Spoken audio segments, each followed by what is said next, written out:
कि आईनी तरमीम हो भी जाए तो चीफ जस्टिस जो हैं वो मंसूर अली शाह होंगे। मैं ये कमेटी जो है वो आखिर फैसला कर पाएगी या नहीं कर पाएगी। और रात 12 बजे की डेडलाइन है, इससे कबल इन्होंने एक चीफ जस्टिस का नाम फाइनल करके वज़ीर आज़म को भिजवाना है।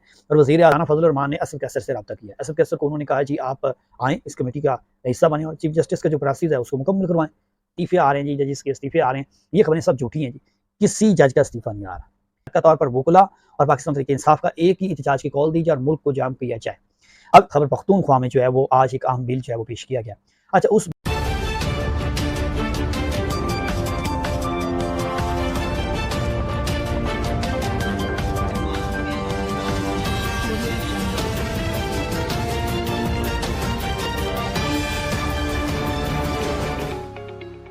ताज़ा तरीन और अहम खबरों के साथ मैं हूँ सुहेल अब्बास बलोच और आज के वीलॉग में बात करेंगे नया चीफ जस्टिस ऑफ पाकिस्तान कौन होगा, नया चीफ जस्टिस ऑफ पाकिस्तान कौन होगा। इसके साथ साथ खसूसी कमेटी का जो इजलास 8:30 बजे तक मुलतवी हुआ है, ये क्यों हुआ है और इस खसूसी कमेटी में क्या आज फैसला होगा या नहीं होगा, इस पर बात करेंगे। इसके साथ साथ पाकिस्तान तहरीक इंसाफ की जानिब से एहतजाज की कॉल दे दी गई है और अली अमीन गंडापुर धमकी दे रहा है हुकूमत को कि आईनी तरमीम को वापस ना लिया गया तो मुल्क ब्लॉक कर दिया जाएगा। ना सिर्फ मुल्क ब्लॉक किया जाएगा, डी चौक फिर जाने की प्लानिंग हो रही है। इस पर बात करेंगे। इसके साथ साथ काजी फैज ईसा जो है वो अब चीफ जस्टिस ऑफ पाकिस्तान नहीं रहे और वो आज से ही चैम्बर में चले गए हैं और उनकी जगह जस्टिस मंसूर अली शाह जो है वो कमरा नंबर 1 में आ गए हैं। और आज जस्टिस मंसूर अली शाह को इस कमरे में हमेशा रहने की दुआ भी दी गई है। पख्तूनख्वा की जो असम्बली है वहां पर एक अहम बिल जो है वो आज पेश किया गया। उस बिल में क्या है उस पर बात करेंगे। लेकिन अभी तक आपने चैनल को सब्सक्राइब नहीं किया, चैनल को सब्सक्राइब करें, वीडियो को शेयर करें, बेल आइकन का बटन प्रेस करें ताकि आइंदा आने वाली वीडियो आप तक पहुंचती रहे। और इसके साथ साथ 1 मिलियन का टारगेट आपने पूरा करना है, वो आपके तावन से ही पूरा होगा। सबसे पहले जी चलते हैं इस खबर की तरफ कि सबसे बड़ी खबर ये है कि चीफ जस्टिस ऑफ पाकिस्तान, जिसके लिए हुकूमत ने इतनी कोशिशें की और तरमीम की और उसके बाद अब काजी फैज ईसा के जाने के बाद कौन नया चीफ जस्टिस ऑफ पाकिस्तान होगा, ये आइंदा चंद रोज़ में होगा। हर शहरी, हर पाकिस्तानी ये सोच रहा है कि शायद चीफ जस्टिस ऑफ पाकिस्तान के लिए कोई बाहर से लोग आएंगे, कौन आएगा और हुकूमत ने जो कुछ की है, हुकूमत की पसंद का कौन ऐसा चीफ जस्टिस ऑफ पाकिस्तान बनने जा रहा है। और अगर अपना अंपायर लेकर आएगी हुकूमत तो इन्हीं को ये जो है वो इनका तख्ता उल्टेगी। हो सकता है, ऐसे भी हो सकता है, क्योंकि अक्सर ये रवायत रही है मुस्लिम लीग नून की, जब भी हुकूमत आई खासतौर पर नवाज शरीफ जिस आर्मी चीफ को लाए, चीफ जस्टिस ऑफ पाकिस्तान को लाए, उन्होंने इन्हीं की जो है वो हुकूमत को गिराया।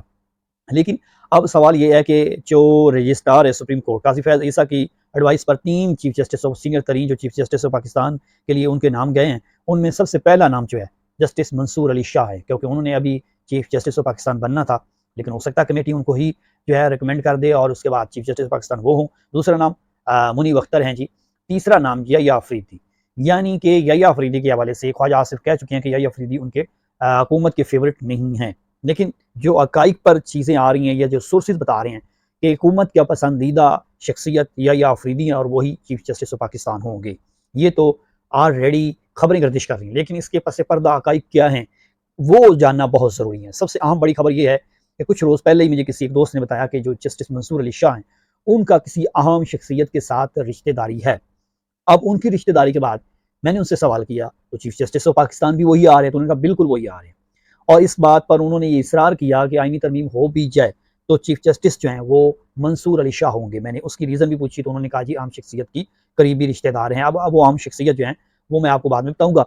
कौमी असम्बली की खसूसी कमेटी ने आज फैसला करना है रात 12 बजे से रात 12 से पहले खसूसी कमेटी, स्पेशल कमेटी जो बनाई गई है आईनी तरमीम के मुताबिक, उसने फैसला करना है जिसमें तमाम जमातों के नुमाइंदा कौमी असम्बली और सूबाई अपना कौमी असम्बली और सेनेट के अरकान उसमें शरीक है। ये 12 रुकनी कमेटी है। इसका इजलास जो है वो शुरू होते ही 8:30 बजे तक इसको मुलतवी कर दिया गया। वीलॉग जब तक अपलोड होगा तब तक इसका फैसला आ चुका होगा। लेकिन हम इसके पस पर्दा हकाइक पर जाते हैं कि ये कमेटी जो है वो आखिर फैसला कर पाएगी या नहीं कर पाएगी। सबसे पहली बात तो यह कि इसने फैसला करना ही करना है और रात 12 बजे की डेडलाइन है। इससे कबल इन्होंने एक चीफ जस्टिस का नाम फाइनल करके वज़ीर आज़म को भिजवाना है और वज़ीर आज़म सदर की मुशावरत से उस नाम की मंजूरी देंगे। जिस चीफ जस्टिस का नाम जो सीनियर तरीन है वो भिजवाया जाएगा, अगर वो इनकार कर देते तो उसकी जगह दूसरा आ जाएगा। लेकिन सवाल ये है कि जो चीफ जस्टिस ऑफ पाकिस्तान के लिए नाम दिए गए हैं उनमें सबसे अहम नाम जस्टिस मंसूर अली का है, दूसरा नाम जो है मुनीब अख्तर का है और तीसरा नाम जो है वो यहिया अफरीदी का है। यानी कि यहिया अफरीदी अगर ऑप्शन नहीं बनती तो हुकूमत के पास तो फिर कोई चॉइस रह ही नहीं जाती, ऑप्शन ही कोई नहीं है। तो फिर यह मंसूर अली शाह या अख्तर मुनीब अख्तर होंगे। तो इस दोनों नामों की जो फेवरेटिज्म हुकूमत कहती है वो पीटीआई कहती है।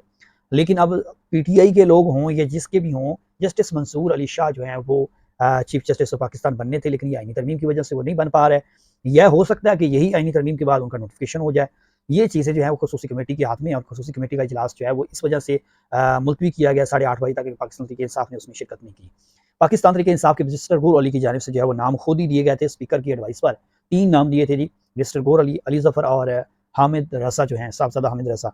इनके 3 नाम दिए गए थे, लेकिन तीनों नाम अब जो है वो शिरकत नहीं कर रहे। उनकी कुर्सी भी लगाई गई थी और वो कुर्सी खाली पड़ी हैं।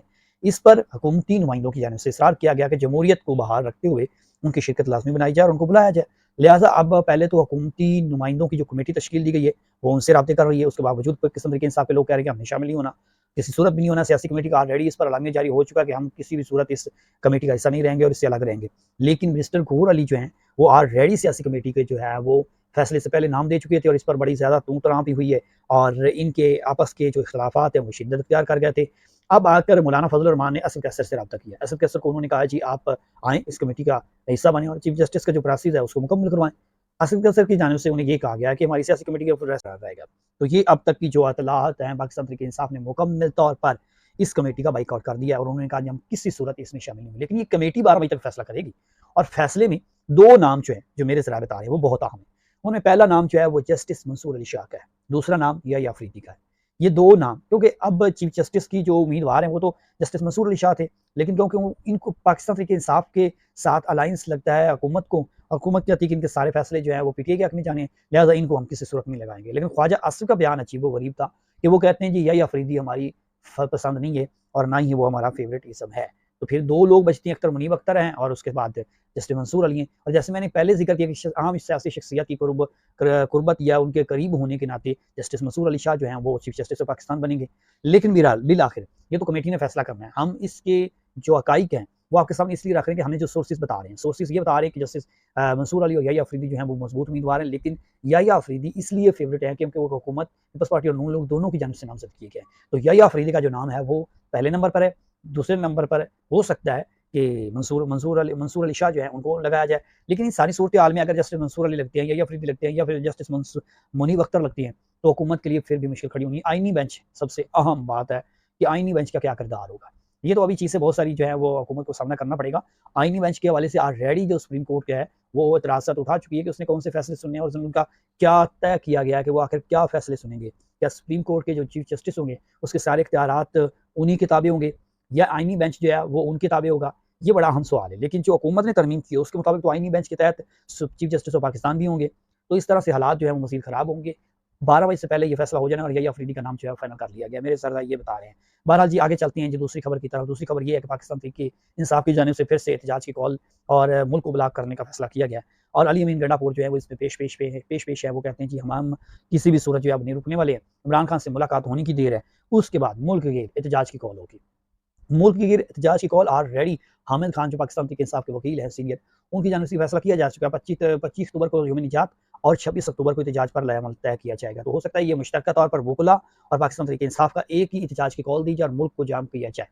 अब इसमें सारे नतीजे में अगर ये मुल्क को जाम कर लेते हैं, मुल्क को ब्लॉक कर लेते हैं, तो क्या हुकूमत गिर जाएगी? सवाल ही फिर वहीं खड़ा है। लेकिन हुकूमत इस तरह से गिरती है या अदालत के ज़रिए से गिरती है, ये एक अहम पॉइंट है। तो हुकूमत गिराने के लिए पीटीआई को ये अहम पहलू है कि इमरान खान को रिहा करवाने के लिए 2 उनके बुनियादी जो हैं वो वजूहात हैं, लेकिन इमरान खान की रिहाई के लिए सबसे पहले उनका नुक्ता है कि वो रिहा हो जाएँ। तो पाकिस्तान तहरीक इंसाफ जो है अनकरीब डी चौक में एहतजाज की कॉल देगी और इसके साथ-साथ मुल्क गिर जो है वो एहतजाज करेगी और इस पर अली अमीन गंडापुर ने ये वाज़ेह तौर पर पहले असेंबली जो खैबर पख्तूनख्वा की, उसके बाद फिर उन्होंने मीडिया से अलग गुफ्तगू की। दोनों में उन्होंने कहा जी हम किसी सूरत भी नहीं बैठेंगे, एहतजाज करेंगे और भरपूर करेंगे और इमरान खान से मुलाकात का भी उन्होंने हिंदिया दिया है कि उनसे मुलाकात के बाद ये फैसला होगा। वो मुलाकात कब होती है, ये अब अली अमीन गंडापुर ही बेहतर जानती हैं। तीसरी बड़ी और अहम खबर है, खैबर पख्तूनख्वा में जो है वो आज एक अहम बिल जो है वो पेश किया गया। अच्छा, उस बिल में जो वुज़रा हैं उनके लिए कुछ ज़्यादा ही राहत रखी गई हैं। वुज़रा को जी 10 लाख रुपए उनके घर की तज़ीन व आराइश, एयर कंडीशन वगैरह के लिए देने का फैसला किया गया है। 10 लाख रुपए उनको जो है वो फराहम किए जाएँगे। 2 लाख रुपए किराया। अगर उनके पास सरकारी रहायश नहीं है, वो अपने साथी घर में रहते हैं, फिर भी उनको 2 लाख रुपए जो है वो अदा माहाना किए जाएँगे और उनके बाकी अलाउंसेस और दीगर जो तनख्वाह हैं उनमें भी इज़ाफ़े का इस बिल में तरमीम की गई है। और बिल वो जो है आफ्ताब आलम वज़ीर क़ानून खैबर पख्तूनख्वा के वो इस जो बिल है उन्होंने इसको जो है वो असेंबली में पेश किया है और उसकी मंजूरी जो है वो अब ली जाएगी। और इस मरहात के इस बिल पर जो है वो वज़रा काफ़ी खुश दिखाई दे रहे हैं। वज़रा के लिए जो है वो ये बिल लाया गया और वज़रा जब जाएँगे, अगर कोई हुकूमती पैसों से खरीदी हुई चीज़ है तो वो वापस कर देंगे, वरना वो साथ भी ले जा सकते हैं। बहरहाल जी, ये तो आईनी तरमीम हो गई है और बिल पेश किया गया और मरहात जो है उनके लिए रखी गई हैं। बहरहाल ये आने वाली जो है वो बताएगा। लेकिन इसके साथ-साथ बड़ी खबर जो है काज़ी फैज़ ईसा जो है वो आज से चैम्बर में चले गए हैं और काज़ी फैज़ ईसा के जो कमरा नंबर 1 है जहाँ पर चीफ जस्टिस ऑफ पाकिस्तान होते हैं, वहाँ पर काज़ी फैज़ ईसा जो है उन्होंने वो संभाल लिया है। आज की समाअत हुई और उसमें उनको कुनिंदा था, उसकी जानिब से काज़ी फैज़ ईसा को ये दुआ दी गई कि आप हमेशा कमरा नंबर 1 में रहें, बेंच नंबर 1 में ही रहें। बेंच नंबर 1 में चीफ जस्टिस ऑफ पाकिस्तान होते हैं, लिहाज़ा नंबर भी उन्हीं का था। आईनी तरमीम के बाद शको-शुबात बढ़ गए। बहरहाल जी, ये उनके जाने के बाद अब केसेस जो है वो देख रहे हैं जस्टिस मंसूर अली शाह 25 अक्टूबर तक, और 25 अक्टूबर को अगर वो ही रहते हैं तो फिर तो 3 साल के लिए वो देखेंगे। अगर वो नहीं रहते तो फिर नया जो है वो चीफ जस्टिस जो है वो आ जाएंगे और वो संभाल लेंगे और कमरा नंबर 1 में वो रहेंगे। और सवाल ये है कि इस्तीफे आ रहे हैं जी, जजेस के इस्तीफे आ रहे हैं, ये खबरें सब झूठी हैं जी। किसी जज का इस्तीफा नहीं आ रहा। इस्तीफा उस सूरत में आता है जब पूरी कौम निकलती है और वो जजेस उनका जो है वो हौसला बढ़ाने के लिए या उनके एहतजाज में शामिल होने के लिए 8 या 10 जितने भी जज हैं वो इस्तीफा देते हैं, तो फिर मामला होता है। लेकिन अब ये 8 जजेस के हवाले से जो बात की जा रही है, इस्तीफा दे देती है, तो इनका ये कहना है कि फिर सुप्रीम कोर्ट है, उसमें कोई केस नहीं होगा, फिर समाअत भी नहीं चलेगी।